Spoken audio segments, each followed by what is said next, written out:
Welcome everybody who is joined. We'll get started in just a few minutes. We got to let everybody trickle in, and I see a lot of people are joining.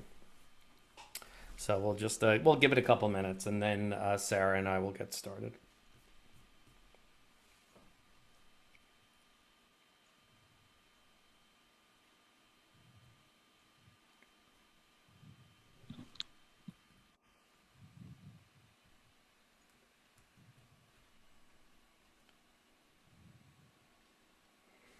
I feel like my desktop fan on my Zoom that I use my laptop for Zoom. My laptop fan, I mean, has been much more finicky lately with the latest Zoom releases. I think it's taxing my CPU more than normal. It's noisy. Yeah. So for those of you who have joined, if you wouldn't mind opening up the chat, the Zoom chat, the Zoom company has conveniently moved that right to the main toolbar. So you should see an option there. If you wouldn't mind opening it up, changing the option to all panelists and attendees, and just let us know where in the world you're calling in from. It's always nice to see the international audience. We love to know where you are. Welcome, UK. Well, Fabian's from the UK. I know that name. Welcome South Africa. Welcome Dallas. I am in. I should contribute. I'm in Wilmington, Delaware, which for those of you in the U.S. probably have a pretty good idea where that is. Sandwiched between kind of Philadelphia and Baltimore. We are a Philadelphia suburb. Sarah is from the UK as well. Sarah, where are you located, if you don't mind sharing your general location? Forgot to unmute. Yeah, so I'm from around close to London. So I was born in London, but I've kind of moved a little bit further out at the moment. Okay. Well, welcome somebody from outside London. I've been to many areas outside London, but I don't know which direction you are, and I'm less Kind familiar of with the direction. slightly west of London, but not by much. West. I don't remember who is west. Pool's not west. Pool's south, right? Yeah, poor Towards the south. It's right water. by the sea.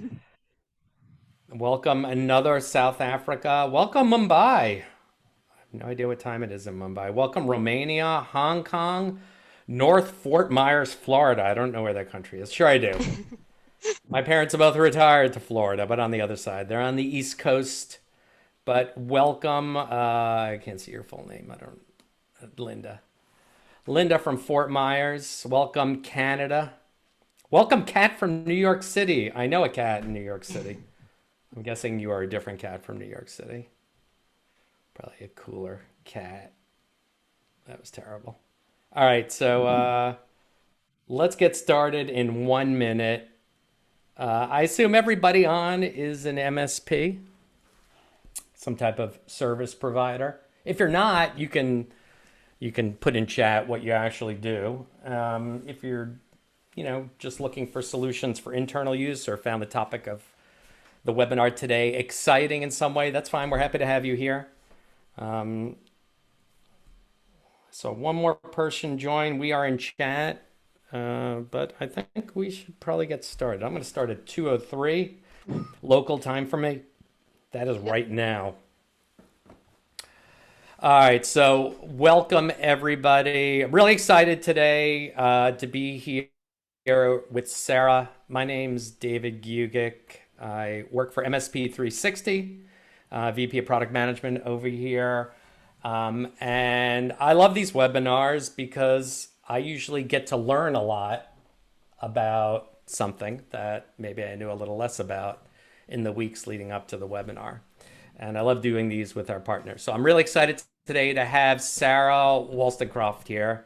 She's from somewhere west of London. Well, from London. Now lives west of London somewhere.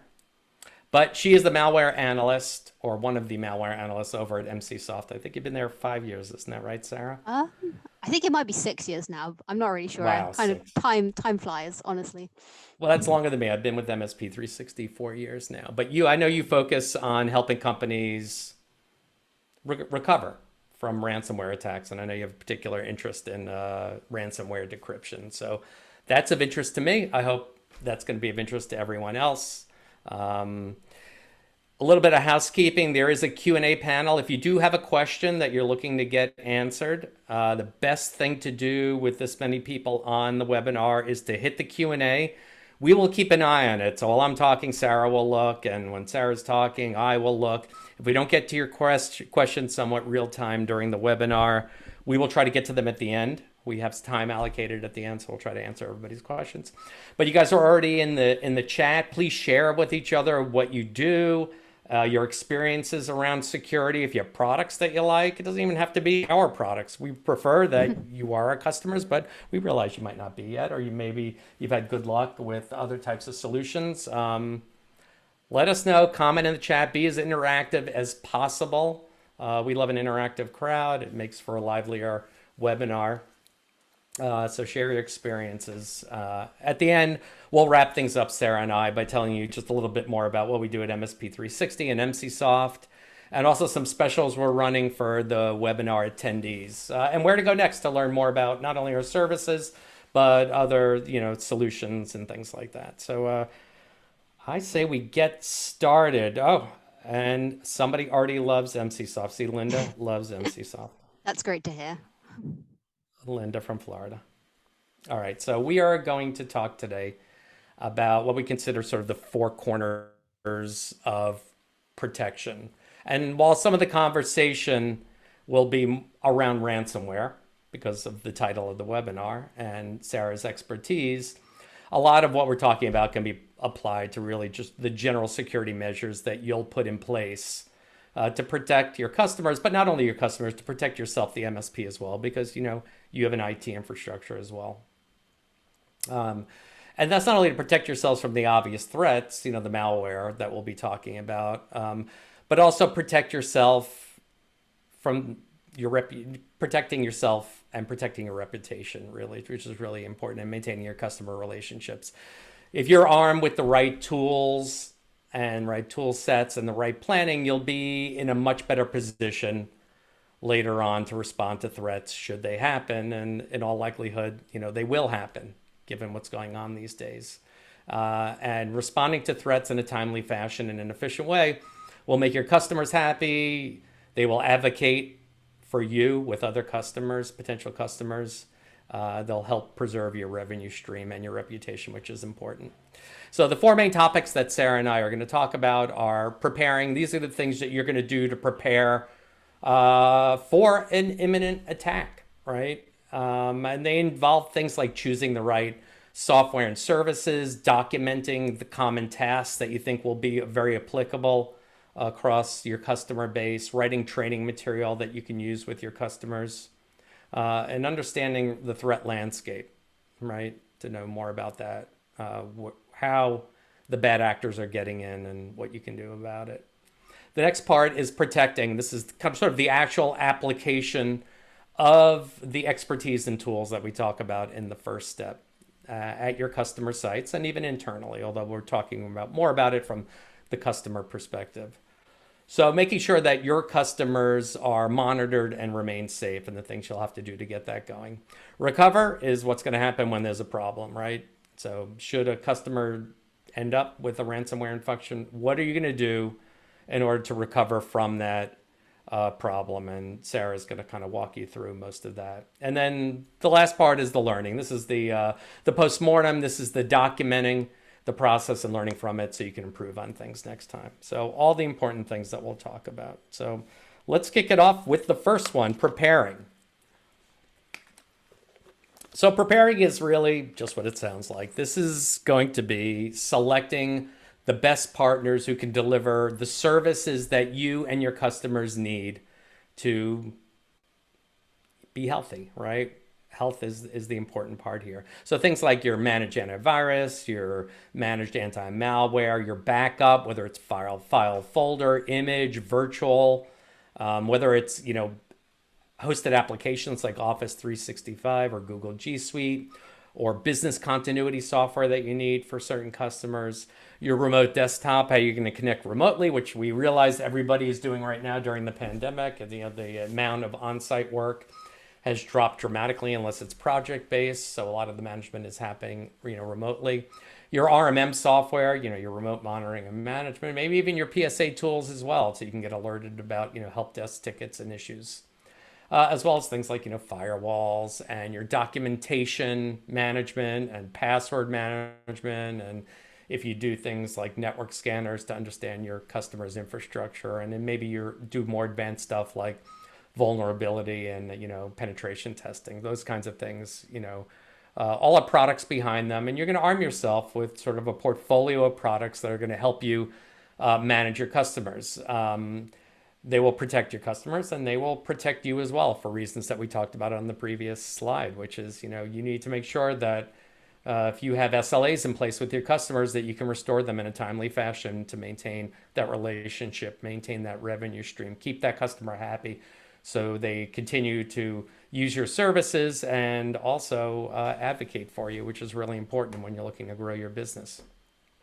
Now, just keep in mind that when it comes to services, I don't mean that you're going to pick one product in each category and that has to be the end of it. A lot of the customers that we work with have more than one product that fits a given service. So it's not unusual for us to run into, MSPs that use MSP360 and another, say backup and disaster recovery product for some customers. So you may find that your customers have different needs and it's not really the best solution to pick one service to use across everyone. You might find one too expensive for everyone. You might find one that doesn't have the features you need for everyone. So don't be scared about incorporating more than one product if you have any concerns about that.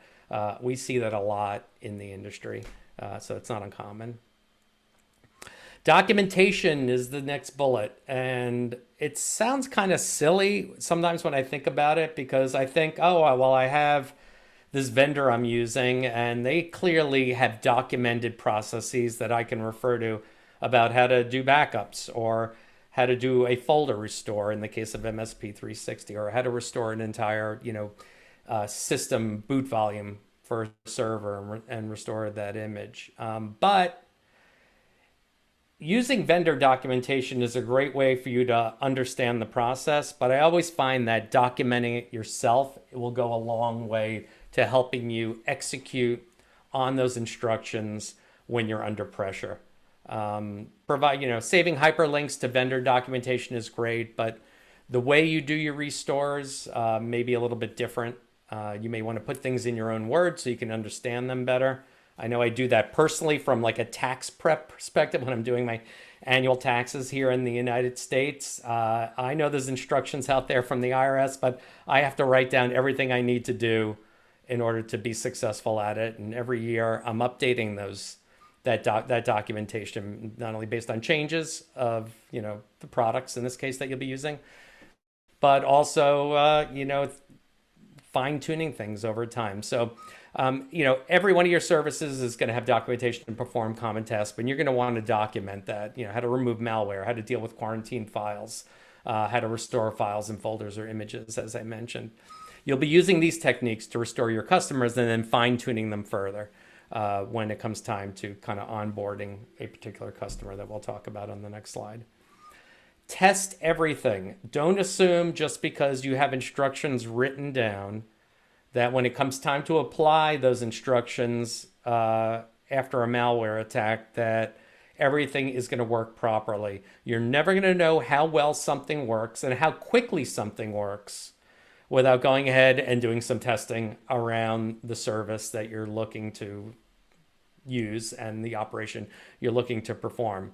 So when you talk to your customers about things like, restore time objectives, maximum downtime, how quickly you'll be able to restore a server, you're not going to know those kinds of things without doing some testing, not only initially so you have a basic understanding of how your products work, but also with the customer on the next step. So make sure you do all your testing and that the procedures that you're writing down are sufficient. Otherwise, they may not work when it comes time to doing an actual restore. training material. I'm going to let Sarah talk a little bit more about this, but this is not the actual customer training, but this is sort of the training material that you're going to put together that you'll be able to use across many different customers and really fine tune and tailor it for any customer and any need. The purpose of the training material is to educate your customers about the things that Sarah's going to talk about now. So I'll kick it over to you, Sarah. Thanks. So one of the most important things is knowing the attack vectors for ransomware. These will help you to prioritize where your current security setup may be lacking and where you're currently doing well. So the most common vectors for ransomware are phishing, remote access, and outdated software. So what is phishing? Phishing is where attackers create emails that look like they come from legitimate sources, but instead they contain a malicious attachment or a link to a website that downloads malware. The malware downloaded is usually not directly the ransomware, but instead a loader, which will then gather information about the compromised system and network. This information is then used by the attacker to tailor additional malware, which is then downloaded and executed by the original malware. So training employees to identify phishing and social engineering based attacks and encourage them to report will help reduce the chances of them falling for one of these phishing emails. This should not be your only line of defense, as humans are not infallible. A spam filter can help reduce the number of phishing emails that users will even see, reducing the likelihood of them falling for a phishing email in the first place. Investing in a reliable antivirus or enterprise antivirus software will help in cases where the spam filter and training have both failed. The antivirus software should be able to detect and stop the initial malware that is used for reconnaissance and propagation in the early stages of the attack chain. As noted, enterprise-specific security solutions may struggle when faced with the diversity of a home user environment, so organizations should consider antivirus vendors that have experience and an established product in the consumer market. Remote access. So this is where attackers will take advantage of purely secured remote access tools to gain access to corporate networks. Remote Desktop Protocol, RDP, is the most commonly used by companies and the most commonly used by attackers.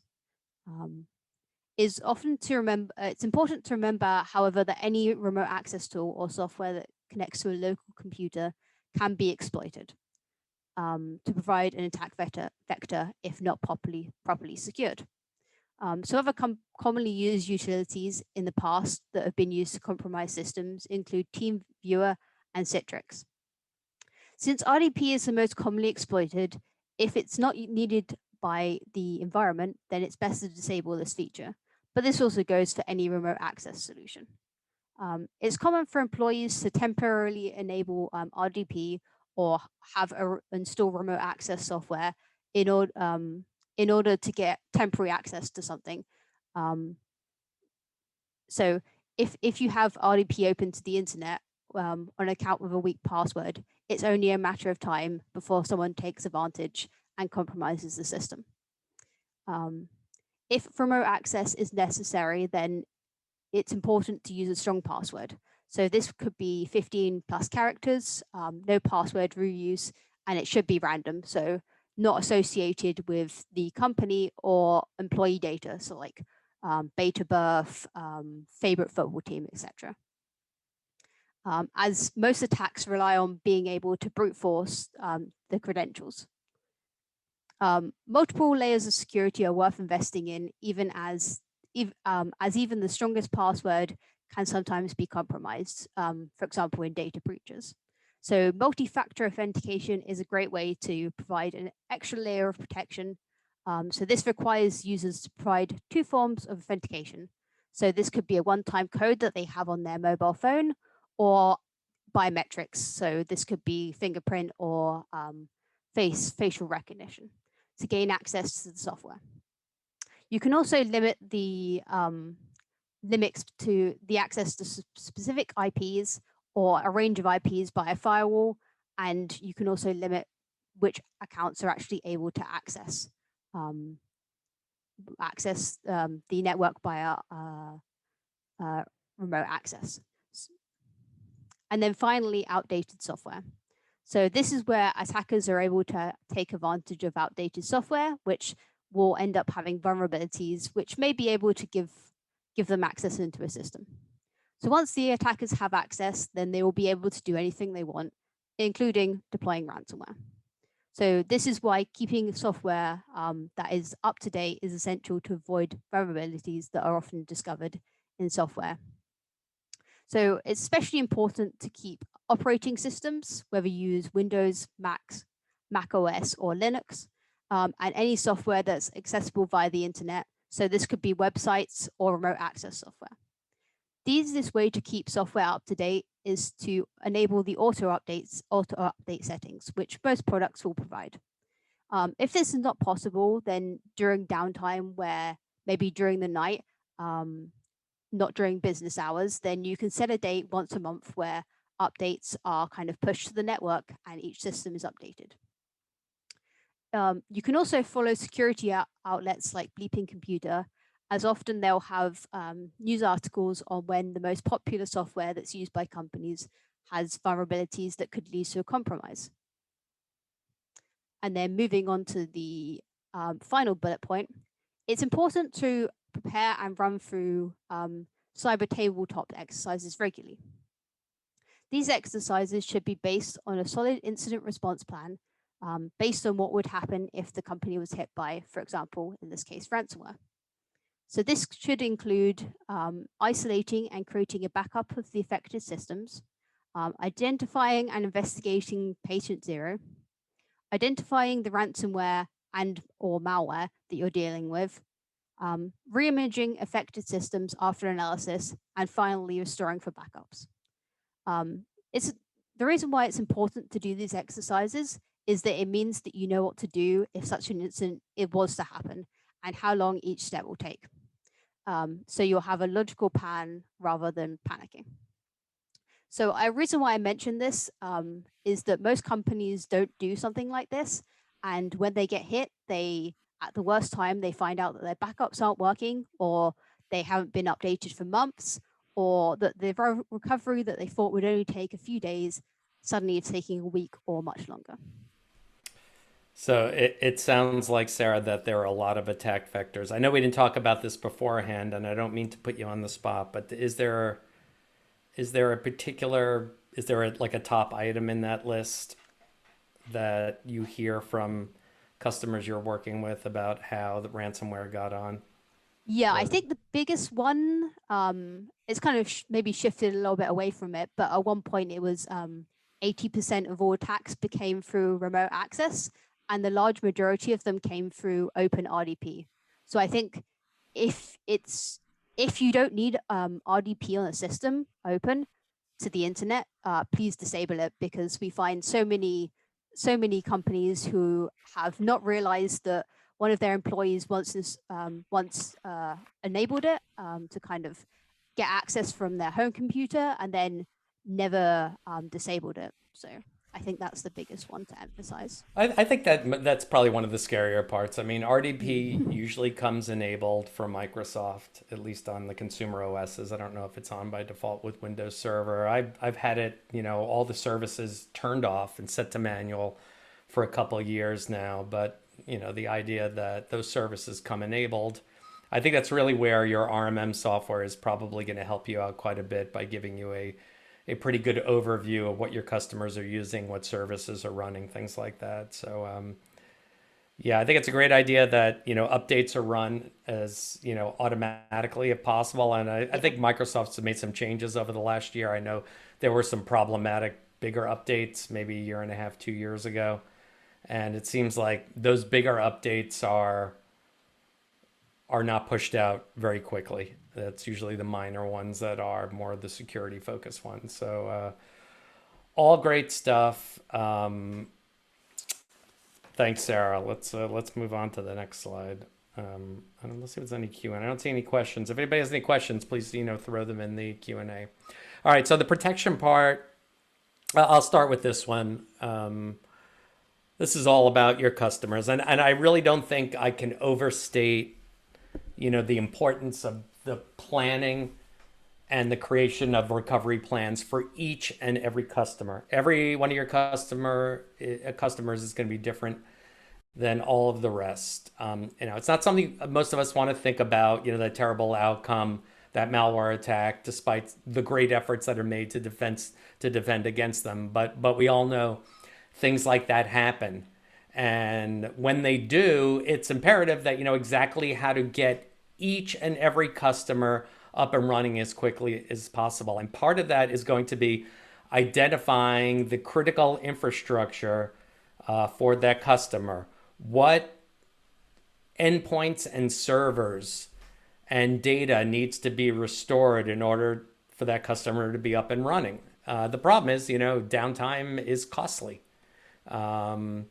If you're restoring in the incorrect order or you're not restoring the right systems, then they may have access to some internal stuff that they don't need, but they don't have access if they're say like a dental office to things like scheduling and insurance submission, things that might be more important. So understand each customer's critical infrastructure, the servers and data that needs to be restored, how they need to be restored, and in what order, and document everything about that. Now, assuming you've cleaned up the malware that we'll talk about, in the next step, your customer will be looking at you to expedite the recovery process. And excessive downtime, as I mentioned, is very costly to customers. An office being closed for one day is different than it being closed for 2 days or a week. So you will likely sit down with your customers and talk to them about things like RPOs and RTOs, of course, in less technical terms. How much data is it reasonable for you to lose? If there was some kind of data breach or some kind of disaster, they may say an hour is all we can withstand. That will give you a good idea about how you need to run, say, things like your backups, how frequently you're backing up databases or just data in general.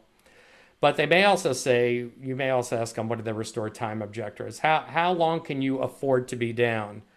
And they may say, well, we can only afford to be down for 2 hours.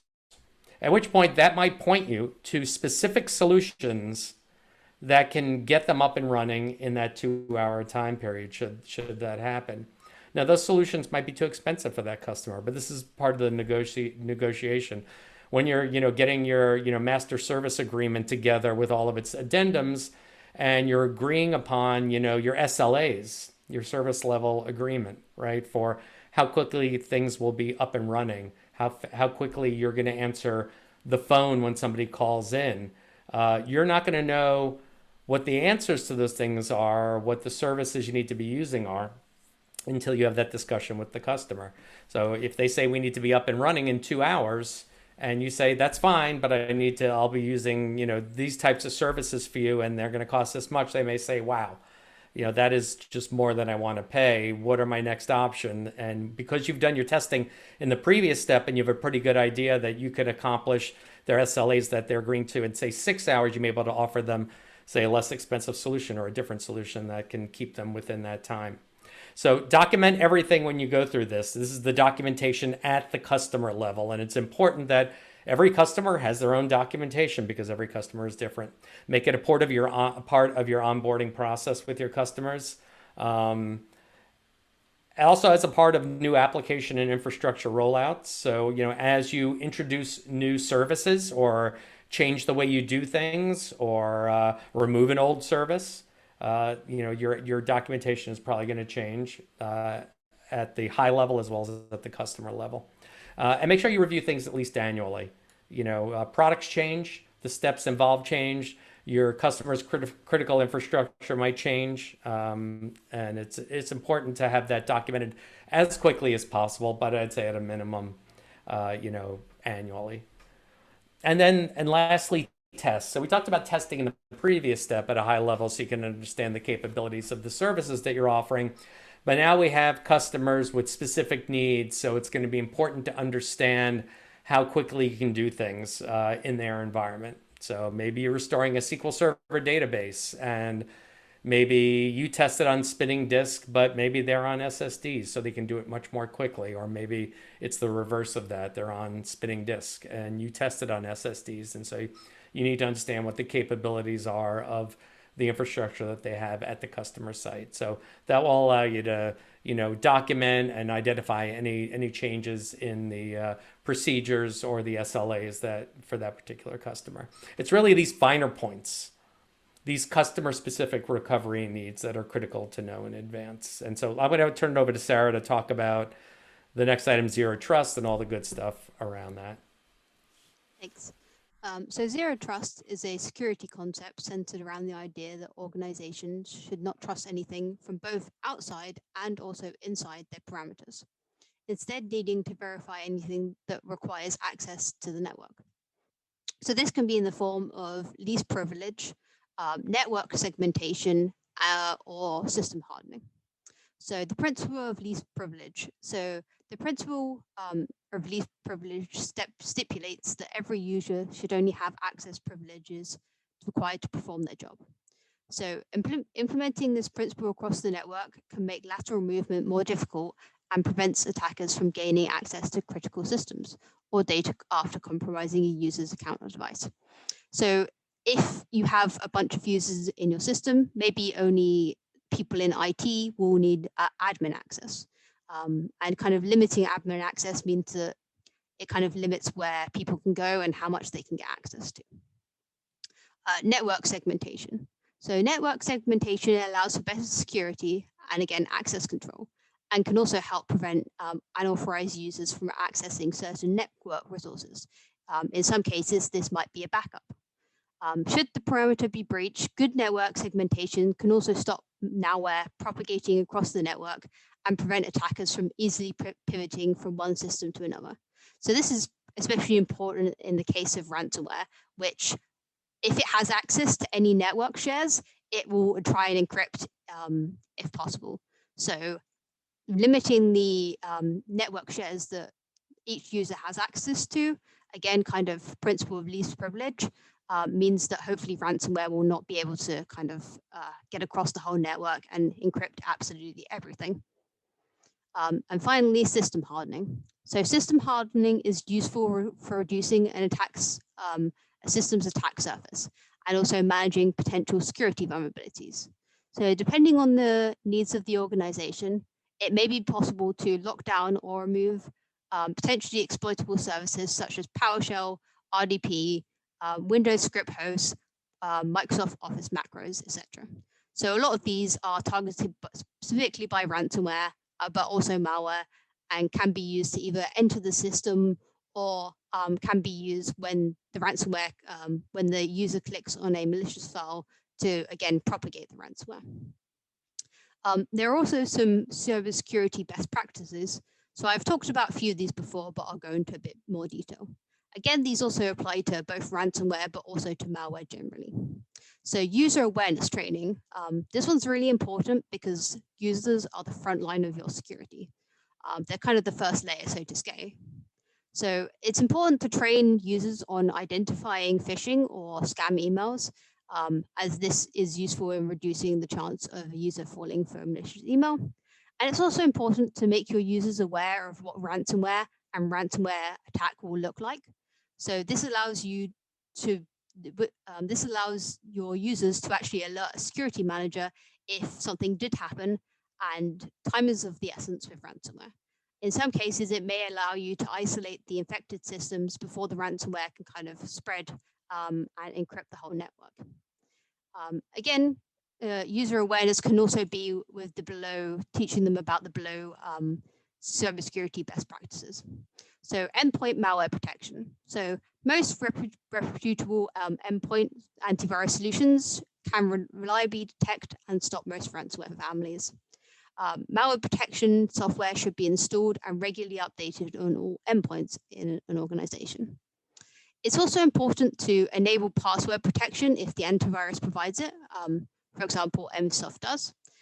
As otherwise, an attacker can just disable or remove an antivirus super easily, basically making it useless. So quite often we'll find that someone will come to us and say, your software didn't work, we got hit by ransomware. However, we then find out that they had OpenRDP with an admin user, and they basically got access to the system. And then, considering that they didn't enable a password on Emsisoft, they were able to just remove it. After Mcsoft basically detected their ransomware, they said, nope, we're not having that. We're just going to disable and remove Mcsoft. So that kind of goes to show that if you don't have a password on your antivirus, if they do manage to get access, especially with RDP, and especially if they have admin permissions, that endpoint malware protection is certainly not useful in that situation. But on the whole, it's great to have it. Multi-factor authentication. So multi-factor authentication requires users to provide one or more form of authentication to prove their identity. So it's one of the most effective ways to combat compromised credentials. So this might be where a user doesn't have the best password security. Maybe they've reused a password that was used on an account that has since been breached, or maybe they just aren't very good at making up passwords. So they use their name and their birth date as like their password, which makes it super easy to brute force. So multi-factor authentication means that even if an attacker managed to guess that password, the user still has to kind of give another code or use their biometrics to kind of confirm the action. So multi-factor authentication should be implemented where possible, with particular attention given to the administrator accounts, internet-facing systems, and valuable data repositories. So this could be a backup. Credential hygiene. So to reduce the risk of compromised credentials that I mentioned previously, organizations should definitely practice good credential hygiene. So passwords that are used throughout the network and on any accounts related to the organization should be long, unique, and random. So it should be, say, 15 characters, unique, so not used on any other site, and random, again, not the employee's name, not the company name, not your favorite football team or your cat's name or whatever. Organizations should also have systems in place to detect and challenge risky logins, so such as logins coming from new locations, unfamiliar devices, or Tor browsers. So this would usually be done with a firewall. And finally, patch management. So threat actors will frequently take advantage of vulnerable devices to remotely execute malicious code or escalate privileges after compromising a network. All organizations should have effective patch management strategy in place that ensures security updates are applied quickly. So this would hopefully be within the first week or even month of the patch release. All right, that's good stuff, Sarah. There's one last bullet on there I just wanted to mention to everyone. So I have a colleague who does cyber insurance, sells cyber insurance, something that we hear a lot about now. And he has told me, and this is something that Sarah mentioned on the previous slide, that restores almost always take longer than expected because the right tests are being done. He has told me on many occasions that the policyholders, those that call in and are, letting their insurance carrier know that they were hit by ransomware and that they're down and they expect to be down this number of days or hours, whatever it is, they almost universally underestimate the time it's going to take to restore. And a lot of times they'll be working with the managed service providers to kind of gauge how long a customer is going to be down. And if you find yourself working with one of your customers, insurance carriers, the testing you do up front when you're protecting these customers and identifying their critical infrastructure to get them up and running will go a long way in helping you understand the restore process, so you don't become another statistic with them, which is telling them they'll be up in 24 hours and it's going to take 72. So that type of testing will go a long way to maybe even keeping their insurance rates down if you can get them up and running quickly. Very good stuff. Thanks, Sarah. Okay, there's a question, Sarah. I don't know if it's something you can answer because I don't know that Emsisoft does it, but Linda was asking if you could recommend a phishing email blocker for residential. I guess she's managing residential customers, or maybe she just wants to Um, use this personally. I don't know. I wasn't sure if Emsisoft does that. Not, we don't do it personally, but I would say if if your email provider is, for example, Gmail or Office 365, they actually have quite a good spam and phishing filter. So I think for home users, just having an account with one of them, for the most part, is good enough. And probably some phishing education, like we talked Yeah, about and also earlier. I think just educating them on what phishing looks like, and also telling them to be aware of, like, if it has a link in the email, that maybe they should go to the actual website. So and also, for example, I know a lot of bank emails will even include part of your postcode to kind of confirm that the email is actually coming from them, which most attackers probably won't have unless they're very sophisticated.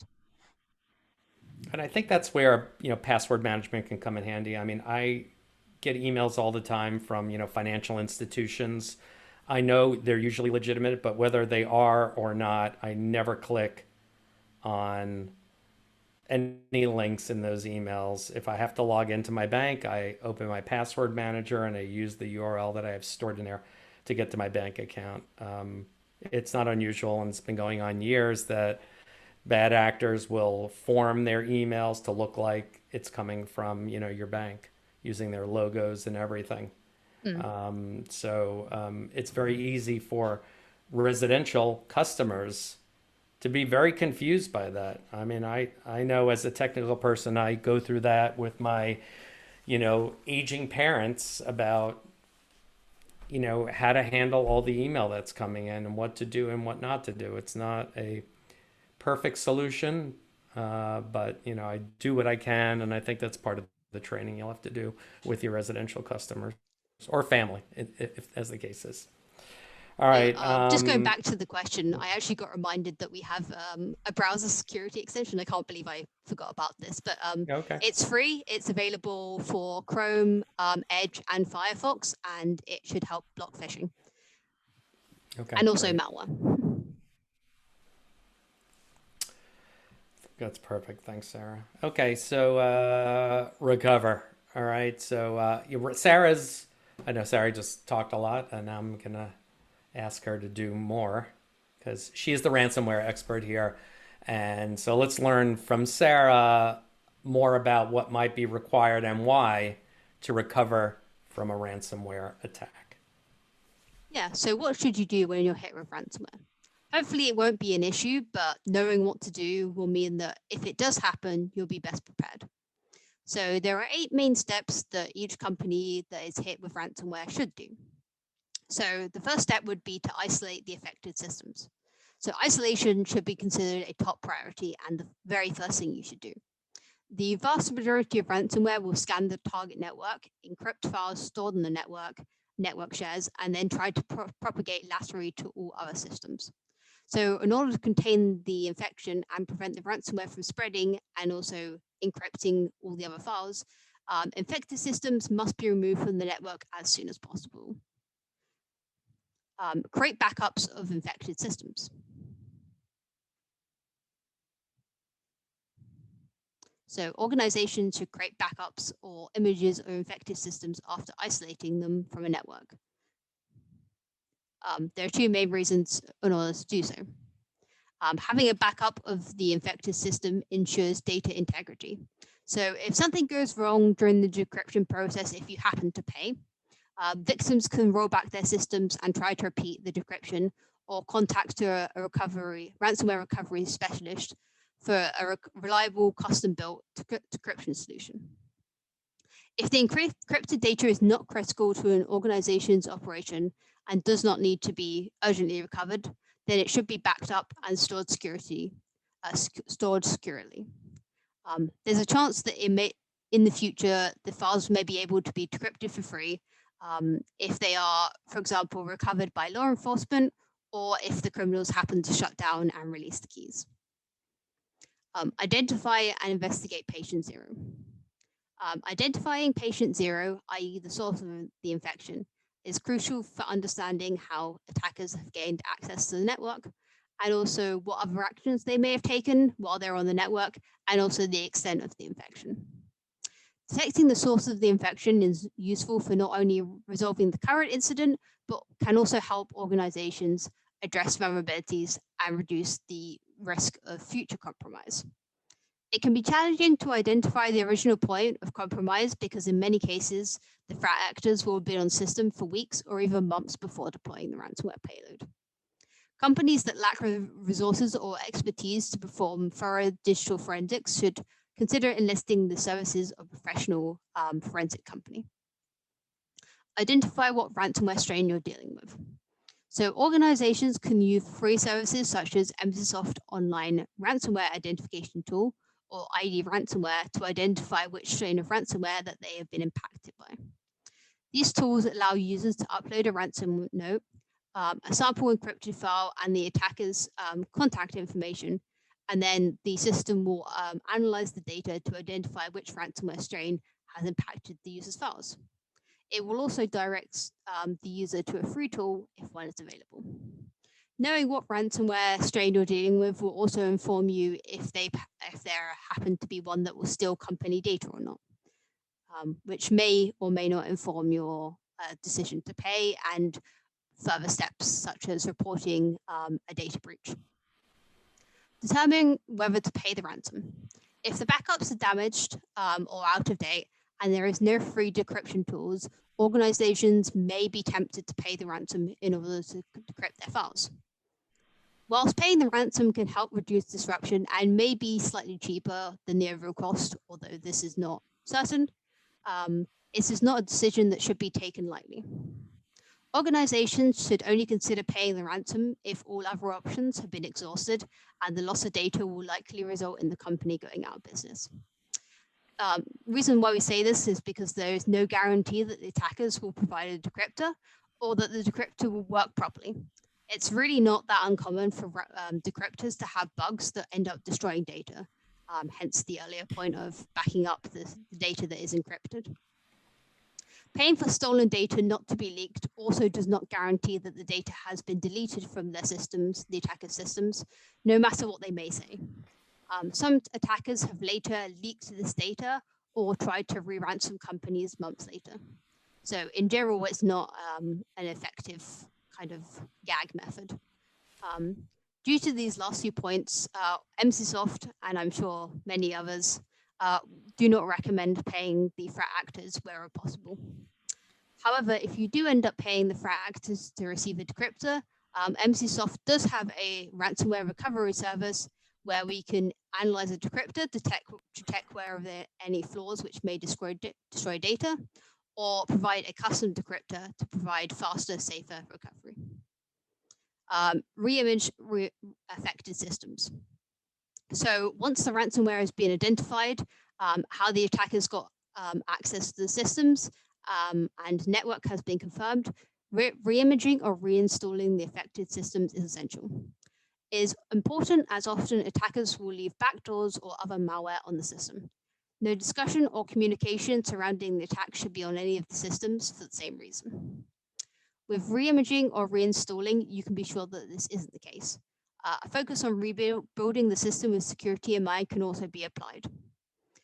The reason to mention this is we've seen some cases where companies have decided not to do this and have done some discussion with their kind of whoever's paying the ransom, and that they're trying to negotiate to get the ransom down and they can only afford to pay this. And then it turns out that the attackers were actually still in the system. They saw the whole email communication and then they decided to raise the ransom amount because of that. So it's really important just to make sure you re-image the affected systems, as you don't know what's been left behind. And finally, restoring from backups. So once either all the affected systems have been restored or a newly built clean machine with the has kind of been set up for the business to continue, backups can be restored. All right, that's good stuff. Sarah, I apologize earlier. I was going to interject and ask you a question. I realized now there was probably a pause and you were waiting for me to do that. Yeah. Let me just ask it now. You may have already answered it, and I was typing in some answers in the Q&A, and so I wasn't paying attention. No but it was about the creating backups of the infected systems. I assume you talked a little bit about why Yeah, that was important. so the main reason is that if you are planning to pay the ransomware and something goes wrong, you have a backup to restore from. As Got it. it's not uncommon for the decryptors that the attackers provide to have various flaws that might end up damaging the data. And also, it can be useful if you want to re-image the system, but you still want to identify how the attackers got into the system. You can kind of take an image of the system, set it up on a new machine that's kind of out the way, out of the network, and kind of work on it and take as much time as you need. So to do the forensic analysis Yeah. if needed. And also, to if you're going to pay for the ransom, but you want to try to decrypt it yourself, you at least have two sets of data.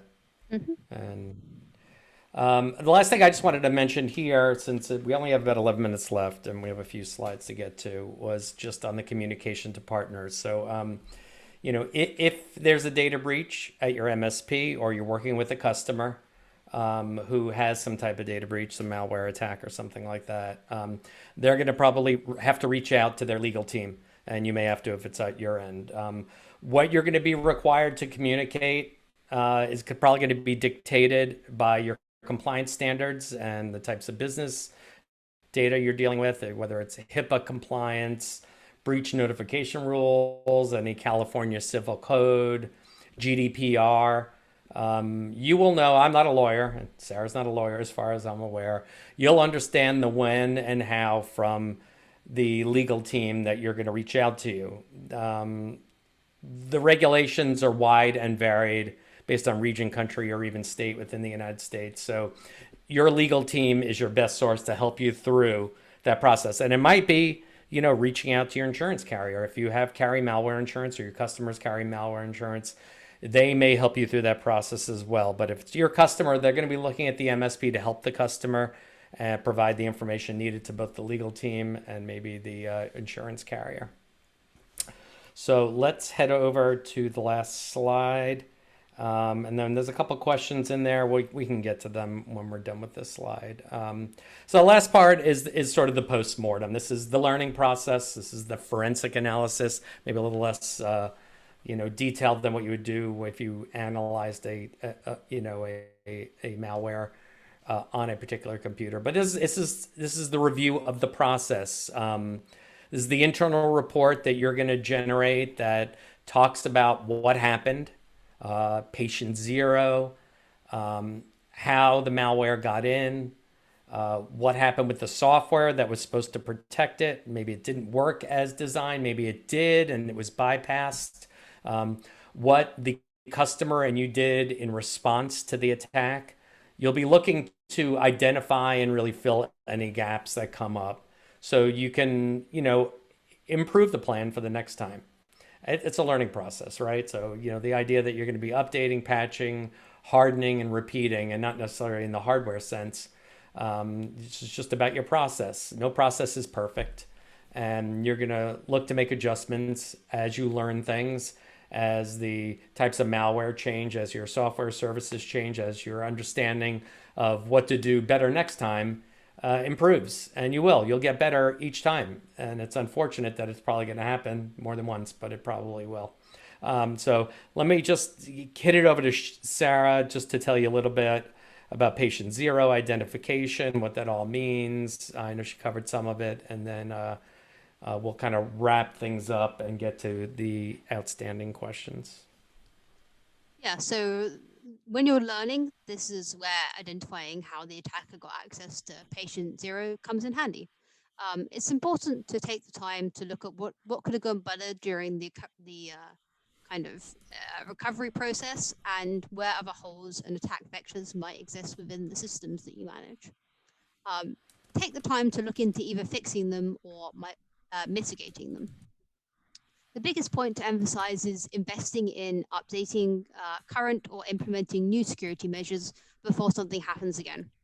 It's easy to think of it as a big expense, but a better way to frame it is an investment, especially when it comes to asking companies or upper management for budget. make sure they're aware of the cost of having to recover from attack like a ransomware attack. So just got a little stat here. The average ransom demand, according to a cyber insurance company, is $360,000. So this does depend on the stream of ransomware you're dealing with, as well as the size of the company. So often to decide how much to look for, threat actors will do some research on the company, as well as look at any financial documents that they might have taken. So the biggest demand that was made public was for 50 million US dollars. So it can be quite a bit more costly than the average. This also doesn't take into account the time and money required to recover and restore from attack, which can be more than double or triple or even higher, depending on how long it takes. Okay, great stuff. Let's get to the Q&A. There's one question there from somebody I thought maybe you could answer. The question is, what percentage of recovery are you likely to get if the decryption process even starts? And I realize that you might pay the ransomware versus using a public decryptor tool, but is it safe to say that if the decryption starts, you'll probably get through it all and probably work on everything? Or is that not really the case in reality, where you might only get half your data back? I believe it mostly depends on which ransomware group you're dealing with. So some of them are better, as lack for a better word to describe it, than others. So some smaller ransomware groups like Dharma or Phobos will actually try and sometimes double ransom you. So you pay once and you hope that you're going to get the decryption key and the decryptor from them, but then they ask for more money, or sometimes they don't even answer. Nice. Whereas they're other nice. yeah, I know it's horrible. Whereas other groups, some of the bigger groups are a bit more professional in that sense, in that their reputation of being able to provide a key is more important than trying to extort more money, because they're the ones asking for the millions of dollar ransoms anyway. So it doesn't matter to them.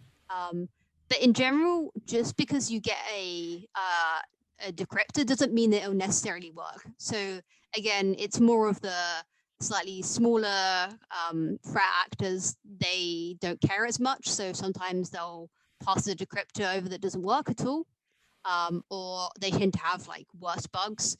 But even big game threat actors can have bugs that end up destroying data. So it's important to kind of have that backup, and if the important data you have that isn't being decrypted properly, then you may end up having to kind of contact somewhere like Mcsoft, where we'll provide a custom tool which kind of fixes those issues. Okay, great. All right, let me tell you just very briefly about MSP360. We'll let Sarah tell you about Emsisoft. We'll give you some links and we'll try to wrap up in 5 minutes if that's possible. So what we do at MSP360, if you're not familiar with us, so maybe you know us by our old name, Cloudberry, we provide managed backup services to the managed service provider community. And that's what we designed. We designed them from the ground up about a decade ago to be powerful, affordable, easy to manage. We wanted to be able to offer you services that were priced very competitively, so you can mark them up to make the profit you need to stay in business and pay your bills and feed your dog and retire someday. So that's sort of like the affordable side. On the power side, we back up just about everything. So we do Windows endpoints and servers. We do Linux, a few different distributions, Macs, virtual machines, VMware, Hyper-V, as well as SQL Server and Exchange, Microsoft on-prem applications, or if you're using them in the cloud, as well as hosted apps, Office 365, and G Suite. We have flexible backup style, so we do file folder as well as image and full host level backup of virtual machines if needed. We make the restores very flexible, meaning that you can restore file folders from any style backup, even if it's a full image, without having to restore that entire image. Everything is centrally administered from our thin client management interface. We host it in AWS for maximum uptime. All of the communication happens between the agents you manage at your customers and the public cloud storage. That's how we made it affordable. by integrating directly with all of the public cloud storage vendors. And I say all loosely, but we support Amazon, AWS, Azure, Google Cloud, Wasabi, Backblaze B2, as well as S3 compatible and local. You're buying storage directly from those cloud storage vendors. So you're paying the lowest possible price, and that leaves a ton of margin available to you. We're also working very closely with Wasabi right now and reselling Wasabi storage. So if you're a small MSP, you're not interested in opening up your own storage account with a third-party vendor, we can give you an integrated bill, and we'll be happy to sell you Wasabi storage at exactly what Wasabi would sell it to you for. So nothing more expensive from us. Let me turn it over to Sarah to tell you about Emsisoft, and we'll provide you some links. Yeah, so Mcsoft is a New Zealand-based antivirus company founded in 2003.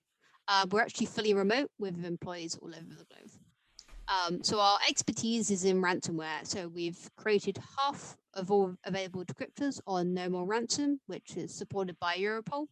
And we're still releasing decryptors to this day. These are free decryptors. So that ransomware expertise has helped us create an effective antivirus and anti-malware software for home users, businesses, and managed service providers. As mentioned previously, we also provide a ransomware recovery service for businesses, insurers, and incident responders. Some examples of the services we can provide are analysis for a threat actors decryptor, and also a custom decryptor for faster and easier recovery. Okay. Perfect. All right. So what should everybody do next? We're running some specials on the MSP360 side. Anybody that's attending the webinar is eligible to get 10 free desktop licenses for a year. I think that's valued at about $600. There's a link there. You can just reach out to us, and we'd be happy to get you signed up. Just let us know that you attended the webinar. We do have a managed remote desktop product. So if you're looking for a new remote desktop solution, you could check us out. We do have some MSP specific resources out there. The MSP University is all about providing and giving back to the MSP community. It's about, marketing material and selling and how to run a help desk and all the things that we put together based on, the expertise that we've gained over the last decade. Previous webinars, as well as we mentioned Zero Trust earlier, the American government agency, the NSA has a great website set up with a ton of technical guidance on Zero Trust and what it means. So there's a lot of great resources out there, but I find that website pretty good. On the Mcsoft side, Sarah, you're up. Yep. We're also running a webinar promotion. So we have a free 5-seat 1-year licenses of Emsisoft Enterprise Security, valued at $750 roughly, at the link. Again, our links to our ransomware recovery and decryption service. We also run a blog, blog.msoft.com, and we also have a partner page. So if you want to sign up as a reseller of software. All right.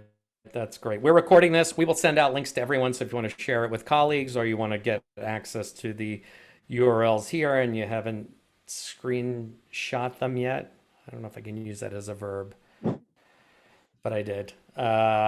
You can go ahead, but we'll send you the links. I want to thank everybody for coming today and spending an hour with us. I want to thank Sarah for doing this with me because she's the expert about all the ransomware stuff, not me. I'm more of a backup person. So we love doing these webinars, as I said earlier, with our partners out there. So these are some of the best when we're talking about security and protecting customers and the things that MSPs can do to be more successful and keep their customers happy. So once again, thank you for coming. And I'll just bid you adieu and I'll let Sarah say goodbye. Thanks everyone for coming. It's been great to speak about ransomware. Hope you have a great day. Thanks everyone. Take care.